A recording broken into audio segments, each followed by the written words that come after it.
Welcome everyone to Nature and Landscape Essentials. My name is John Gringo and I have a great class in store for you. This is one of the first types of photography that I got into. This is also one of photography's most popular types of genre, so hopefully this is going to be something that is going to be of interest to a lot of different people. Now in this class, I'm going to take you through all of the most important things you need to know if you want to take beautiful nature and landscape photographs. Let me tell you a little bit about what we're going to be doing in here. I got this introduction section that I want to kind of set the tone and let you know what we're going to be doing in this entire class. I have a full section on the different equipment. We'll talk about cameras and lenses and filters and tripods and more in there. Have a special section on exposure and then another one on focus. It's something that I think is relatively easy, but there's a few things that you really need to get right, and I will be fully covering those in the sections in this class. And then we have kind of a fun section on subjects, where I take you through the world of different subjects and give you some tips and hints on how to shoot that, and have a lot of photographic examples of what I mean through there. And then kind of a similar section on lighting, working with different types of light, especially a lot of talk about sunrises and sunsets, which are very important to us. Timing, different time of year, different time of day, different weather, different things to think about when you are approaching your subject in that regard. And then composition. Now, all of photographic composition is important here, but there's certain things that I think are a little bit more applicable to nature and landscape photographers. And then the final section on process will take you through the process of what you do in the field, what you do first, what you do second, how to look at things in a particular way.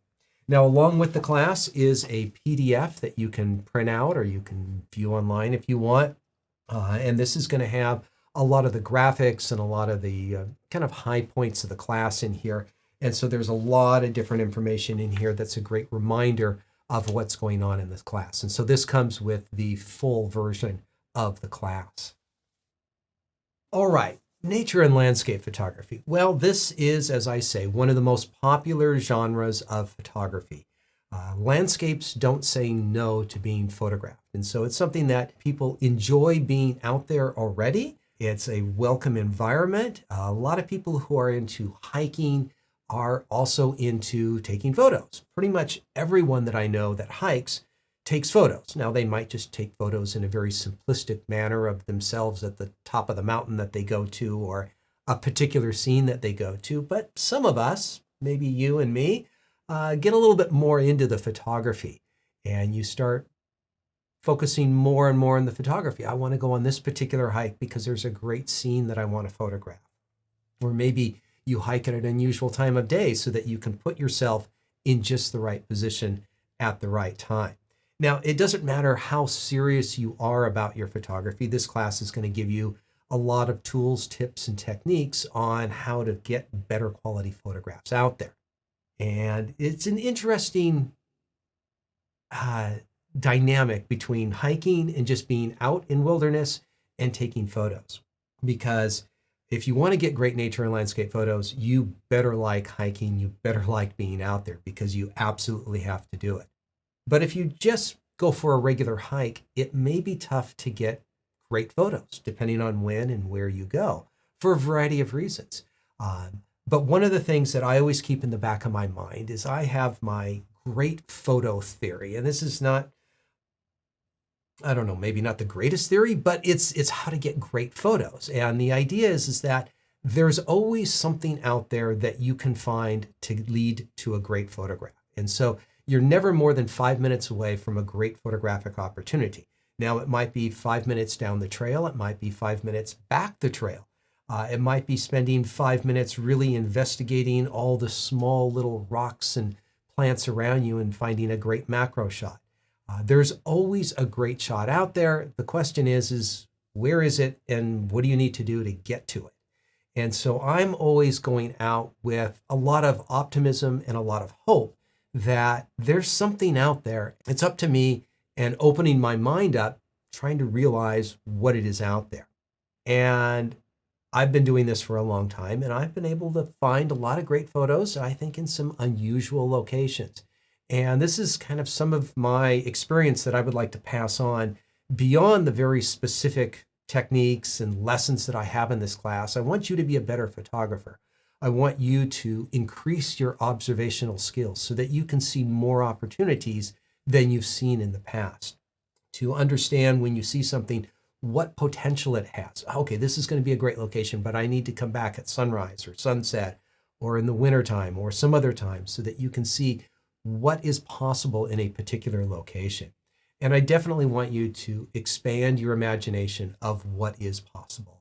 A lot of times people will go out and they'll have a specific idea. Well, I want to shoot a sunrise with this in mind. And that's the only thing they're thinking about. And because they're only thinking about that, they're not seeing maybe some of the macro shots or some of the reflection shots. There's a whole variety of shots that you can get almost anywhere you go. And it's about being open and receptive to everything that comes your way. And I think this is really something that works well with the person who does want to go out into nature and they want to see all the beauty and the good of what's there. And this is just enhancing it and looking at it in a new way. Now, the big question I would like you to ask yourself now is, how good of photos do you want to take? Well, we would all like to take great photos, right? Well, the real question is how much are you willing to invest? Now, this is mostly going to be dealing with time and effort. And yes, there is a little bit of money when it comes to camera equipment and traveling to the right locations to get great shots. But how much are you willing to invest to get that particular shot that you want? So I want you to consider that as we go through this class, because the more that you're willing to do, the better you'll get in the quality of the photographs. Now, I've seen a lot of photographers out shooting photos, and I've done a lot of shooting myself, of course. And so I've developed kind of a fun little effort scale. And so let's see where you rank on this effort scale. Now, most people, I'd say, are at least a 1 level. 1 is the lowest, which is they're willing to take a picture with their phone. They're going to open the app on the phone and they're going to take a photo. Now, some people won't even bother stop walking. And if you're not even willing to stop walking to get the camera steady, you're probably not going to make it very far in nature and landscape photography, because it requires a lot more effort than that. Now, how about rolling down the window of the car? Are you willing to do that? I think most of you are, and so that's pretty good. You're at least a level 3 then. Now, would you spend up to 15 seconds looking for the right angle? You've seen these people, they're kind of moving around and they're leaning down low and they're squinting their eyes and they're turning the camera. And some people think, oh, wow, they're kind of into photography. They're a real artiste. They really want to get the right angle of you. And I'm gonna hope that most of us are still willing to do that. And I'm also guessing that most of the people watching this class have an interchangeable lens camera. So you're halfway up the scale. And so you're doing pretty good at this point. Now, would you be willing to buy, carry, and use a normal size tripod? And that's going to be really important here because there's going to be a lot of shots that are going to require a tripod. Not everything, but there's a number of shots that do require that. And it does take a little bit of effort to carry one all the way out in the field sometimes. Now, how about just waking up early and going for a long walk? Are you willing to do that? I bet you a lot of you are, and that's going to help out. All right, next up. Would you be willing to plan a whole weekend around a photographic opportunity? You might be needing to travel, you might be needing to hike in, might be a lot of effort you need to go through. That's sometimes what it's going to take to get a really good shot in certain locations. How about taking a full week off of work just for photography? That sounds like a great week for me. I would enjoy that very much. I'd do that quite frequently. Now, how about the most serious? Would you be willing to fly around the world for a single photograph? Well, I think that's a little bit beyond what most people are going to be able to do. Where do I rank on this scale? Well, I figure I rank maybe about a 9.4. I'm probably willing to take a 4-week vacation all around photography. But that's because I love photography and I do this for a living. And the more you're able to put into the photography, the more you're going to get out of it. Now, as I mentioned before, there's this interesting relationship between just being out in nature versus getting good photographs of nature. And so I took, my typical day of hiking. What would a typical day of hiking look like for me? So in the AM hours, well, I'm sleeping and I'm going to wake up, relatively early, maybe 6 o'clock. That might be after sunrise here in the summertime here in the part of the world that I live in. And that's okay because you just want to hike during the daytime. I'm going to get up in the morning, I'm going to eat, I'm going to drive to the location, might do a few hours of hiking, and then in the afternoon hours, I'll probably have my lunch up at the high point if I'm going up a mountain perhaps. And then I've got to hike out, and then, well, I'm going to drive home and I'm going to eat dinner, and then I'm going to relax for the evening. And the fact that sunrise and sunset are at times when I'm doing other things than hiking, yeah, it's perfectly fine. The day is about the hike and just doing it in the middle of the day where it's easiest and warmest and safest. That makes perfect sense. And then I'll go to bed for the night, and that'll be a nice day hiking. Now, photographically, if I'm going to try to shoot photos in there, well, that's not at the best time of day that I'm up on that hike. And so I recently was doing some work for this very class, going out shooting, and I was on a photography focus. I was really trying to prioritize the photography to get the best images possible, and it messed up the schedule for the day. So my day looked like, sleeping in the AM hours till about 3 a.m., which is when I woke up. And then I had to prepare and drive to the location because I wasn't able to sleep and be there. I had to hike in for it. And why am I hiking at 4 o'clock in the morning? It's because sunrise is at 5:30 in the morning, and I want to be on location in the right place to shoot during sunrise. And so, I don't know, it was kind of fun going out hiking in the dark and seeing it slowly get lighter and then being in a great location for sunrise. Got to shoot a lot of great photos at that time. Well, then I'm going to hike back out, and finally I'm going to have breakfast there at 8 o'clock. And then after getting up at 3 a.m., I'm pretty tired, so I'm going to take a morning nap for a few hours. And then in the afternoon, well, I'll eat my lunch. I might have a little bit of free time to go check out and shoot photos in another location that looks good in the middle of the day. And then I'm going to eat a real early dinner. And then I'm going to start going out for another big hike. Why am I hiking at 5 to 7 in the evening? That's because sunset is around 8 p.m. in this particular time of the year.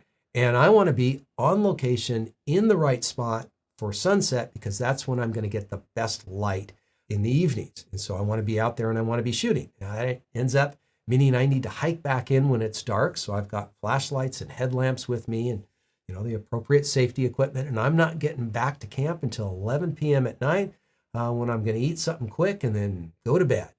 And so it's a very, very different schedule than a hiking priority schedule. And it, as I say, it messes up the hiking schedule. And this could be a bit of a conflict with other people that you travel with. You got to get them on board if you want to do it. But this is if you want to be very serious about it, which is one of the options. Now, maybe the most serious I've been is I spent 5 days trying to take one photograph. And this was of an eclipse. And a couple of those days was just driving and getting to the location. And then went up to a particular spot with a friend and we camped out. We were there for a full day ahead of time because we wanted to make sure that we had a prime viewing spot and that we were first in line at that good viewing spot. And so we were up there for 48 hours before the eclipse, just knowing that we were in the exact right area. When it came time for the eclipse, I had 3 cameras on 3 different tripods. I was working with a wide angle shot, and that one didn't come out because there was a bunch of smoke and fires in the area that kind of really obscured the scene and didn't look very good. I was working with a telephoto lens that came out pretty good, but it was kind of generic. And then I had a 3rd camera that was my bonus camera, and I was decided to do something tricky and difficult and high risk, and I was deciding that I was going to do a multiple exposure. So in the day leading up to it, I was shooting practice multiple exposures so that I could see what it might look like in the frame. And so I was checking the times and how far the sun moved and what focal length I wanted. And the final shot that I got was with the multiple exposure. It was a 7-shot series of the eclipse leading into and going out of the eclipse. Those are the individual shots, and this is the final shot for putting it all together. And so it lasted about 15 minutes, this multiple exposure, but I spent 5 days trying to get this one shot. And there was a few other shots that came out of that experience that were nice, but it was this one shot that came out of it for me. And so I spent 5 days in order to get one shot. And that's not the way that I normally work. Usually I'm just going out and I'm hoping to get a couple of decent shots on a regular day. So you need to think about what your motivations are and what your goals are. Now, if you want to be the world's best landscape photographer, I wish you all the luck in the world. I don't know who that is, but that would be a lofty goal. It might be a bit of a high goal. And you'll need to know everything in this class. This class will certainly help you out. You might need more than this class has. You're going to need a lot of time out in the field for sure to do that. Now, maybe you want to sell your landscape photographs. Well, it's a very, very tough road to make a living as a landscape photographer. To be honest with you, I don't know anyone that just shoots landscapes and makes a living from it. I believe that there are probably a few photographers out there that are able to do this, but there are extremely few, and a lot of their time is spent marketing and selling their prints. And this class has nothing to do with the business of photography. It'll help you take good-looking photographs that might be worth selling, but that is a very, very tough road to go these days. All right, how about just taking beautiful landscape photographs? Okay, now we're getting into the right area. This is where this class is definitely going to be of a good help.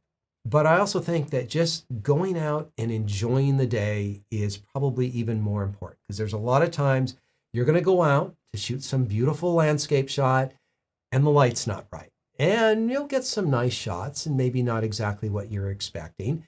But if you just enjoy that time out there, enjoy the process of looking and hunting for photographs, that's something I enjoy, and it's something that would be good if you could find a way for yourself to enjoy it, because if you go out every time thinking that you're going to take a great photograph, you're going to be disappointed. It's just very difficult to take a great photograph every time you go out. There's just too many factors involved as to making it very difficult. So I think nature and landscape photography is a fantastic activity. It's a hobby, it's a lifestyle. And if you can find joy in just going out there and being out there and looking for things, I think you're on a very good route there. Now, I do have to mention that there are some negative things when it comes to nature and landscape photography. And the first thing is that everything's been shot. Go to every location, every mountain, every valley, every stream, every shoreline. Somebody has been there before you and they have photographed it. And so if you're trying to make a career in photographing first, landscape photography is just going to be a really tough thing because all the interesting things have been shot. The photos do not reflect the experience.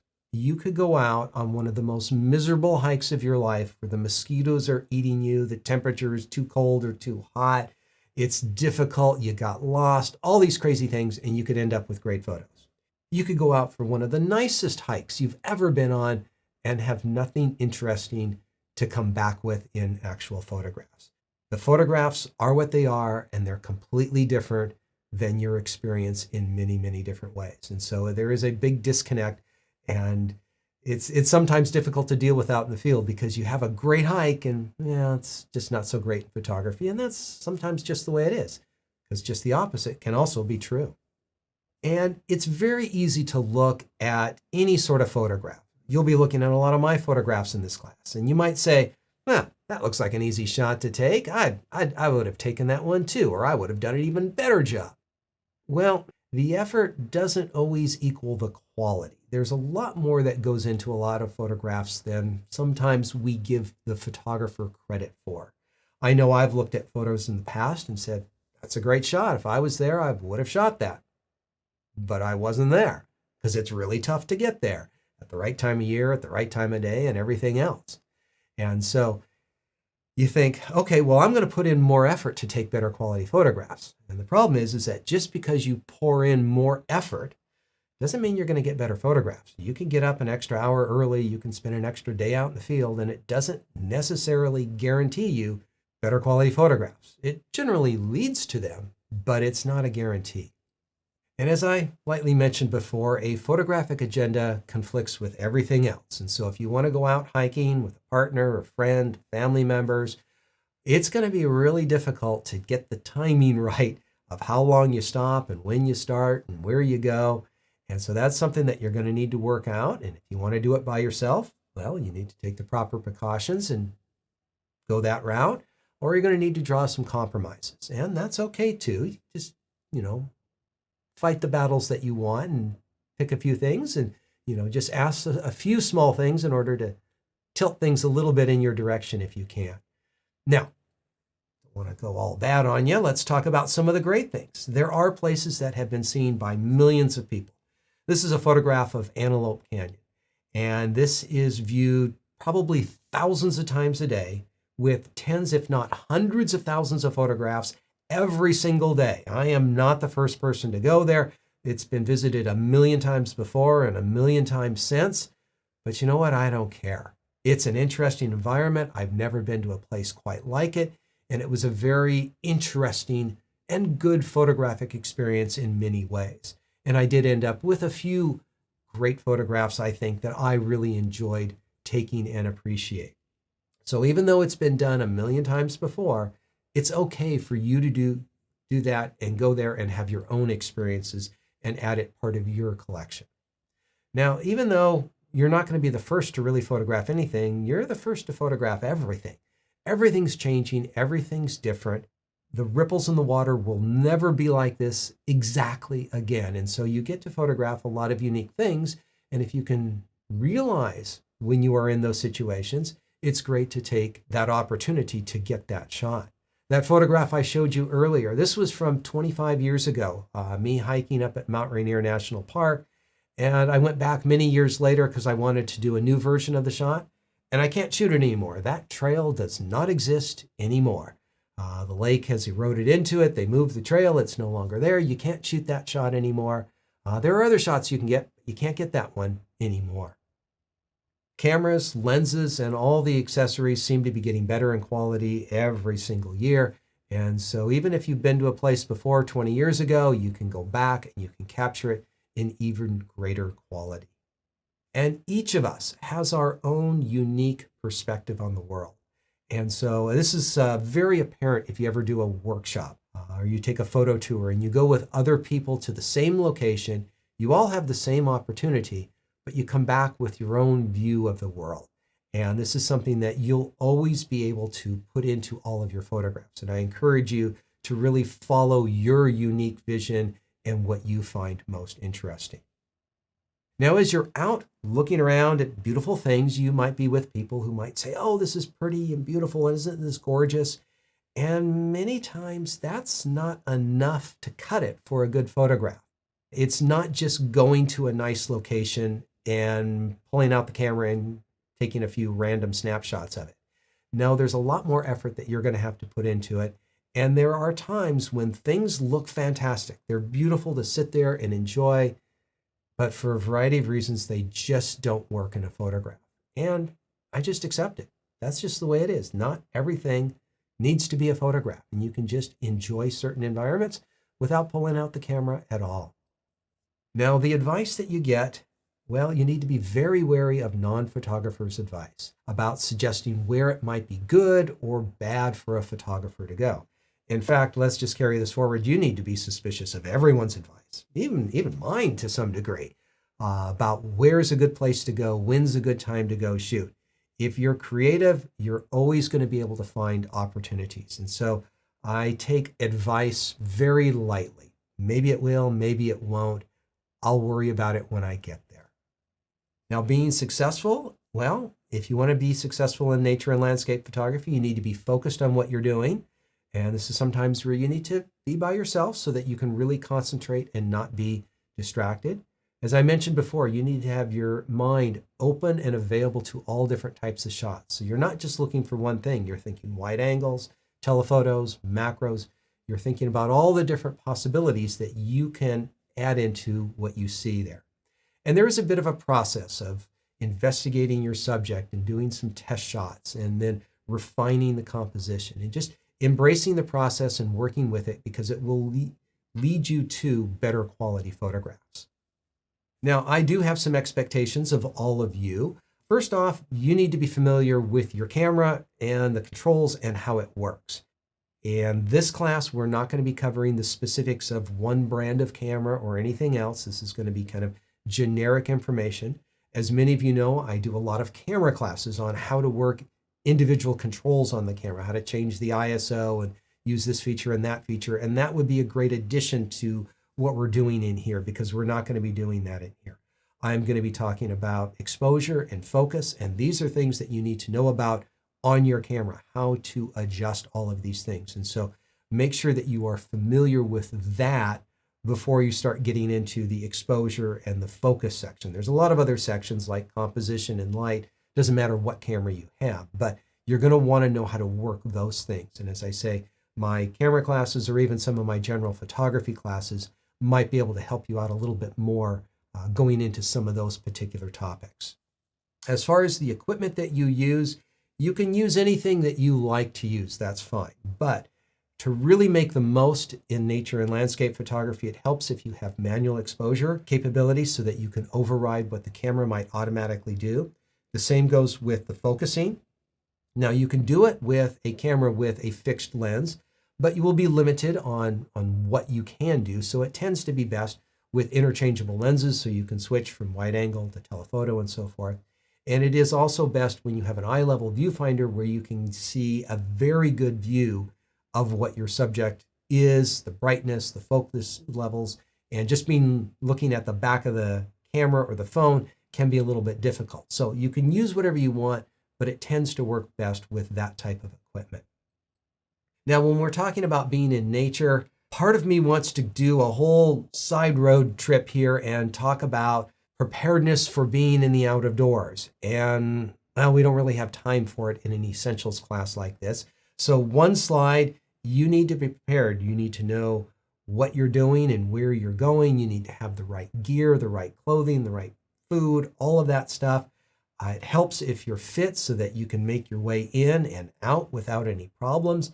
And having a high tolerance level for heat, cold, pain, elevation, whatever it is, also helps out. This photograph is from me when I was in Yellowstone National Park.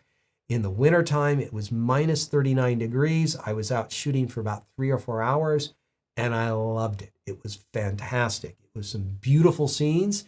It was very cold, but I was very well protected. I had all the right clothing on. I had a nice hotel I could go back to when I was done and heat up. I had everything in the right place, and I was able to go out and really enjoy that period of time and make the most of it. And this is something that's really, really important. I can't stress it enough. I do want to go into it more, but you just need to take care of yourself out there because if you are trying to get great photographs, a lot of times you're out there very early, very late in the day. Your schedules are not necessarily matching up when there's a good safety net of other people out there.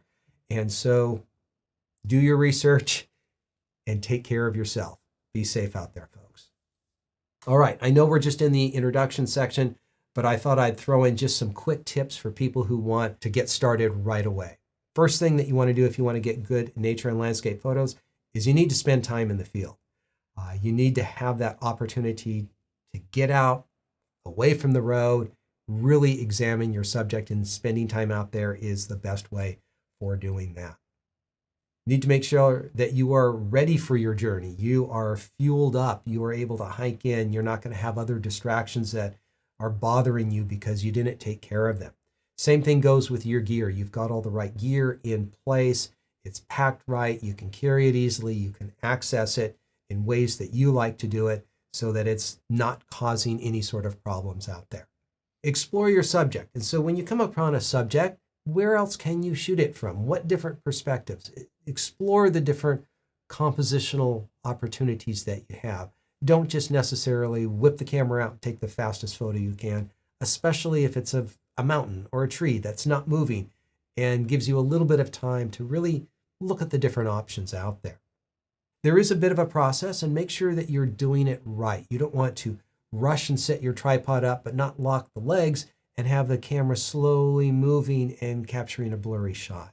You don't want to rush the process and get an out of focus shot. So do the process, do it the right way, and get your shot done correctly. Go where others don't. Yeah, there's a certain photographic hotspot that everybody loves to go to. Go someplace else. Get something different.